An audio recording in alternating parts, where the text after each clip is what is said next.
सोनापुर नाम का एक सुंदर सा गांव था। आम और नीम के पेड़ और मिट्टी की सौंधी खुशबू से भरा हुआ। चारों ओर हरे भरे खेत। गांव के बीचों बीच एक छोटी सी झोपड़ी में रघुवीर नाम का एक किसान रहता था।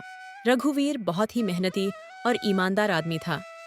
उसके पास बस 2 बीघा जमीन थी, मगर दिल में पूरे संसार जितना सुकून था। वह सुबह सूरज उगने से पहले खेत में जाता और शाम को जब पक्षी अपने घोंसलों में लौटते तब घर आता। उसकी पत्नी सीता बहुत ही सरल स्वभाव की और घर संभालने वाली स्त्री थी। दोनों मिलकर जैसे जीवन से दोस्ती निभा रहे थे। रघुवीर के पास धन नहीं था, लेकिन उसका मन संतोष से भरा था। अरे भाग्यवान, जरा जल्दी से खाना दे दे, मुझे आज जल्दी खेत जाना है।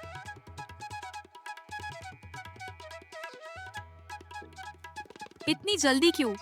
सूरज भी ठीक से निकला नहीं और तुम खेत को भाग रहे हो। आज मुझे सिर्फ खेत नहीं जाना, गांव के ठाकुर जी ने मुझे बुलाया है। अरे ठाकुर जी ने? भला उन्होंने तुम्हें क्यों बुलाया? पता नहीं भाग्यवान, शायद कोई काम होगा, अब जाकर ही पता चलेगा। ठीक है जी, मगर जल्दी लौट आइएगा, अब ठंड बढ़ने लगी है। हाँ हाँ भाग्यवान, समय पर आ जाऊंगा। अपनी बैलगाड़ी की रस्सी उठाता है और ठाकुर जी के घर की ओर चल देता है। रघुवीर बैलगाड़ी धीरे धीरे हिलती हुई ठाकुर के हवेली के बाहर आकर रुकती है। आंगन में बड़े दरवाजे पर 2 पहरेदार खड़े हैं। राम राम ठाकुर साहब। ठाकुर रामपाल, जो गांव के जमींदार थे, कुर्सी पर बैठे थे। अरे आओ आओ रघुवीर, कहो खेती बाड़ी कैसी चल रही है? सब ठाकुर जी की कृपा है, बस मेहनत थोड़ी ज्यादा करनी पड़ेगी इस बार। सोच रहा हूँ कि फसल अच्छी हो जाए तो अपने बेटे को शहर भेज दूं पढ़ने के लिए। अरे रघुवीर, शहर में पढ़ाना कोई छोटा काम नहीं, वहां के खर्चे बड़े होते हैं। क्या तुम्हारी छोटी सी जमीन इतना सब कर पाएगी? जानता हूँ ठाकुर जी, मगर कोशिश करने में क्या बुराई है। मेहनत तो ऊपर वाले के नाम की पूजा है। रघुवीर, मुझे तुमसे एक काम करवाना है। मेरे गेहूं की बोरियां और शहर भेजनी है। अगर तुम अपनी बैलगाड़ी से ये काम कर दो तो बदले में मैं तुम्हें अपनी 4 बीघा जमीन जोतने को दे दूंगा, और उसका कोई किराया या हिस्सा मुझसे नहीं लेना होगा, बस पूरा अनाज तुम्हारा। ठाकुर जी, सच कह रहे हैं आप? रघुवीर, मैं झूठ कभी नहीं बोलता। तुम्हारी ईमानदारी देखी है मैंने। ये जमीन तुम्हारे हक की है। ठाकुर जी, आपने तो जैसे मेरे जीवन में नया उजाला भर दिया। मैं आपका यह काम पूरी लगन से कर दूंगा, और कसम खाता हूँ इस बार ऐसी मेहनत करूंगा कि फसल दोगुनी होगी। जाओ रघुवीर, और तैयारी करो, ईश्वर तुम्हारी मदद करे। रघुवीर वहां से खुशी खुशी लौटता है, जैसे कोई किसान नहीं बल्कि राजा अपनी दौलत लेकर जा रहा हो।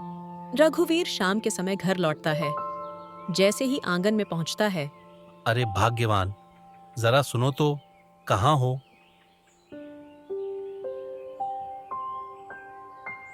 क्या बात है जी, आज तो आप बड़े खुश लग रहे हैं, चेहरे पर कुछ ज्यादा ही चमक है। भाग्यवान, आज हमारे जीवन की सबसे बड़ी खुशखबरी लेकर आया हूँ। ठाकुर साहब ने मुझे अपनी 4 बीघा जमीन जोतने को दी है, और उसका एक भी दाना, एक भी रुपया उन्हें नहीं देना होगा। सब कुछ हमारा होगा। क्या सच में? ऐसा मौका तो किसी को नसीब से ही मिलता है। भगवान की बड़ी कृपा है हम पर। अगर फसल अच्छी हुई तो हम भी अपने बेटे को शहर भेज सकते हैं, उसे पढ़ा लिखा सकते हैं। हाँ भाग्यवान, यही तो मेरा सपना है। मैं नहीं चाहता कि मेरा बेटा मेरे जैसा खेतों में मिट्टी से लड़ता रहे। मैं चाहता हूँ कि वो कलम उठाए, बड़ा आदमी बने। पिताजी, जब आप शहर जाओगे तो मेरे लिए समोसे लेकर आना। मुझे समोसे बहुत अच्छे लगते हैं। ठीक है बेटा, तुम्हारे लिए गर्मा गर्म समोसे जरूर लाऊंगा।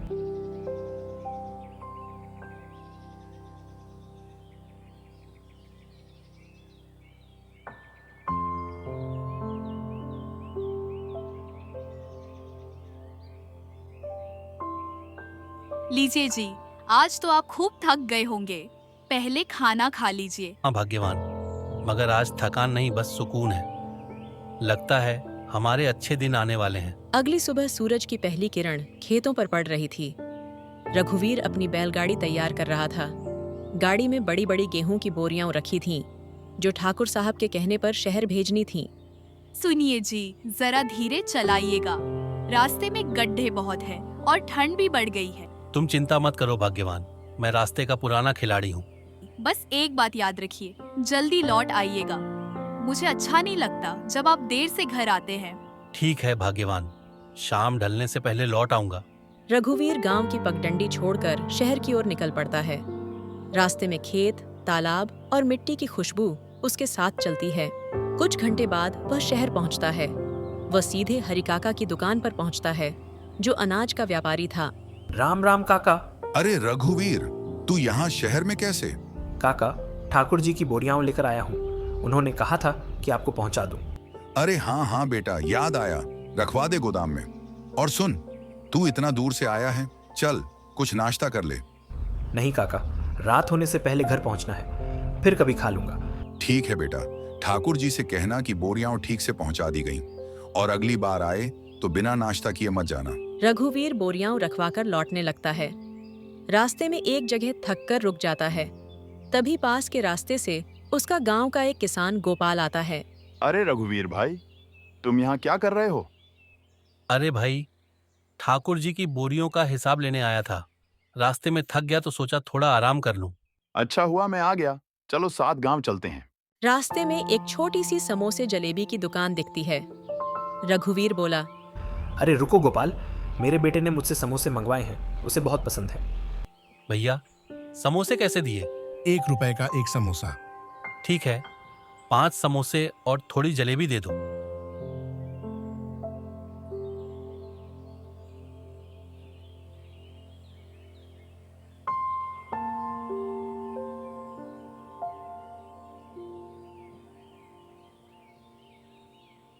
रघुवीर झोले में समोसे जलेबी रखता है और फिर गांव की ओर चल पड़ता है। रास्ते भर उसके चेहरे पर मुस्कान थी, क्योंकि वह अपने बेटे की छोटी सी खुशी लेकर लौट रहा था। जैसे ही रघुवीर आंगन में पहुंचा, सीता की आंखें चमक उठीं। आ गए आप। मुझे तो लगा आज देर हो जाएगी। हाँ भाग्यवान, थोड़ा काम बढ़ गया था, मगर देखो, ये लो, अपने छोटे राजा के लिए खास शहर से समोसे और जलेबी लाया हूँ। भीतर से बेटा दौड़ता हुआ आया। वाह पिताजी, सच में मेरे लिए लाए हैं? हाँ बेटा, वादा किया था ना। पिताजी, जब मैं बड़ा हो जाऊंगा तो मैं भी शहर जाऊंगा और आपके लिए ढेर सारे समोसे लाऊंगा। बस बेटा, इतना बड़ा आदमी बनना कि मुझे तुम पर गर्व हो। देखिए जी, आज तो घर में त्योहार जैसा माहौल हो गया। हाँ भाग्यवान, कभी कभी छोटी छोटी खुशियां ही जिंदगी का सबसे बड़ा सुकून देती हैं। सीता और बेटा भीतर सो चुके थे, पर रघुवीर की आंखों में नींद नहीं थी। भगवान, अब की बार फसल बस अच्छी हो जाए। मैं चाहता हूं कि मेरे बेटे की जिंदगी मेरी तरह मिट्टी में न गुजरे। वो स्कूल जाए, पढ़े और किसी के सामने सिर न झुकाए। वह अपने बेटे के छोटे पैरों को देखता है, जो बगल में गहरी नींद में सो रहा था। मेरे लाल, तू मेहनती बनेगा, पर तेरी मेहनत तुझ पर भारी न पड़े। बस अब की फसल हुई तो तेरे लिए नया बस्ता और चप्पल जरूर लूंगा। लेकिन उसी समय बाहर से एक आवाज आती है। अरे रघुवीर, बाहर आओ जरा, ठाकुर के आदमी आए हैं। रघुवीर चौंक कर उठता है। इस वक्त ठाकुर के आदमी? क्या बात हो सकती है? वह बाहर जाता है। रघुवीर, ठाकुर साहब बुला रहे हैं, अभी के अभी कुछ जरूरी बात करनी है। अभी? रात के इस पहर? हाँ अभी, देर मत कर। और फिर बिना कुछ बोले उन आदमियों के साथ चल पड़ा। रघुवीर ठाकुर हवेली की ओर बढ़ रहा था। चांद बादलों में छिपा था। जैसे ही वह अंदर पहुंचा, ठाकुर साहब बरामदे में कुर्सी पर बैठे थे, आंखों में गुस्सा, चेहरे पर सख्ती। रघुवीर, तुमने शहर जाकर क्या किया था जानते हो? मालिक, जैसा आपने कहा था वैसा ही किया। बोरियां हरी काका की दुकान पर पहुंचा दी। झूठ! हरी काका ने बताया है कि 1 बोरी कम पहुंची, 4 नहीं, सिर्फ 3 बोरियां मिली उन्हें। बाकी की बोरी कहां गई? क्या? ऐसा कैसे हो सकता है ठाकुर साहब? मैंने अपनी आंखों से 4 बोरियां रखवाई थीं। मतलब तू मुझे झूठा कह रहा है? नहीं मालिक, मैं बस इतना कह रहा हूं कि जरूर कोई गलती हुई होगी, लेकिन मैंने कुछ नहीं लिया। आप तो जानते हैं, मैं सालों से आपके खेत में काम कर रहा हूं। सब यही कहते हैं, जब चोरी पकड़ में आती है तो ईमानदारी याद आती है। मालिक, मैं गरीब हूं, मगर चोर नहीं। मेरे पास इतना भी नहीं कि अपने बेटे के लिए नया बस्ता खरीद सकूं, तो आपकी बोरी का क्या करूंगा? बस ज्यादा जुबान मत चलाओ। कल सुबह पंचायत में सबके सामने हिसाब होगा। अगर साबित नहीं कर पाए कि तुमने चोरी नहीं की तो तुम्हें गांव से निकाल दिया जाएगा। रघुवीर के पैर जैसे जमीन में धंस गए। वह कांपती आवाज में बोला, मालिक, मेरे घर में बीवी और बच्चा है, कहाँ जाएंगे हम? तो भगवान से दुआ करो कि वो चौथी बोरी मिल जाए, वरना भगवान ही तुम्हारा सहारा होगा। रघुवीर चुपचाप सिर झुकाए हवेली से निकल जाता है। रघुवीर अपने गांव की ओर लौटता है। रघुवीर, आप इतने देर से कहाँ थे? आप बहुत परेशान लग रहे हैं। भाग्यवान, आज ठाकुर साहब ने मुझे बड़ा झटका दिया। मेरी मेहनत, मेरी फसल और मेरा सपना सब खतरे में है। रघुवीर, आप मायूस मत होइए। चाहे जो भी हुआ है, हमने दिन रात मेहनत की है और ईमानदारी से जी रहे हैं। ईश्वर हमारी मेहनत को कभी व्यर्थ नहीं जाने दे। सीता, मगर देखो ना, हम बेघर हो सकते हैं। हमारे बेटे का भविष्य, हमारी मेहनत, हमारा प्यार और हमारी ईमानदारी, ये सभी हमारी असली पूंजी है। अगर हम हार नहीं मानेंगे तो कोई भी ताकत हमें रोक नहीं सकती। चलो, आज रात बस आराम करते हैं, कल नई योजना बनाएंगे। बेटा, कभी भी हार मत मानना। हमारी मेहनत और ईमानदारी एक दिन हमें हमारा हक जरूर दिलाएगी। सही है भाग्यवान, मुश्किलें बड़ी होंगी, पर हमारा हौसला उनसे भी बड़ा है। रघुवीर का परिवार एक साथ बैठकर रात बिताता है। वह जानते थे कि कल का सूरज उनके लिए नई राह और नई उम्मीद लेकर आएगा। सरपंच जी, रघुवीर ने मेरी एक बोरी चोरी की है। आप फैसला लीजिए, इसका क्या करें? क्या यह सच है रघुवीर? नहीं सरपंच जी, मैंने चोरी नहीं की। क्या तुम इसका प्रमाण दे सकते हो? नहीं सरपंच जी। यह फैसला सुनाती कि रघुवीर को आज शाम तक गांव छोड़कर जाना होगा।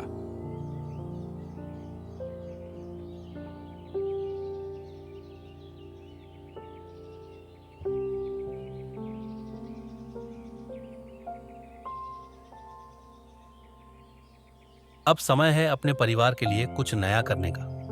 हमारे पास मेहनत और ईमानदारी है, बस सही रास्ता चाहिए। रघुवीर, जो थोड़े पैसे हमारे दोस्त किशन भाई ने दिए थे, उन्हें बाजार में समोसे बनाने की सामग्री खरीद लीजिए। सर्दियों में लोग गर्मा गर्म समोसे खाने में खुश होंगे। अगर हम मेहनत करेंगे तो ये छोटा सा व्यापार हमारा सहारा बनेगा। ठीक है भाग्यवान, चलो फिर शुरू करते हैं। रघुवीर बाजार जाता है। थोड़ी देर में वह आलू, आटा, मसाले और तेल खरीदता है। सीता घर पर आकर समोसे बनाना शुरू करती है। समोसे ले लो, गर्मा गर्म स्वादिष्ट समोसे। खाओगे एक बार, याद रखोगे सदा। समोसे ले लो, गर्मा गर्म स्वादिष्ट समोसे। खाओगे एक बार, याद रखोगे सदा। धीरे धीरे लोग रघुवीर के पास आने लगते हैं। दिन भर मेहनत के बाद सारे समोसे बिक जाते हैं। रघुवीर थके हुए घर लौटता है। भाग्यवान, आज का दिन सफल रहा। सभी समोसे बिक गए। हाँ भाग्यवान, इस छोटी सी मेहनत ने हमें नया सहारा दिया। अब हम अपने बेटे के भविष्य के लिए कुछ कर सकते हैं। धीरे धीरे उनका छोटा सा समोसा व्यापार बढ़ता है।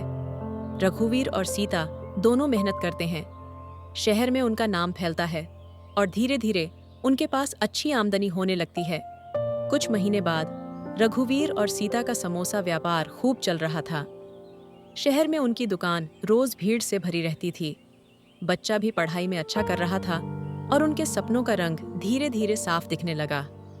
भाग्यवान, अब हमारे पास पैसा है, शहर में जीवन आसान हो गया है। लेकिन मुझे गांव की मिट्टी, हमारे खेत और पुराना घर बहुत याद आता है। हमारा सपना था कि हम अपने गांव में सुख शांति के साथ रहें। ठीक है रघुवीर, अगर आप चाहते हैं तो हम गांव लौट सकते हैं।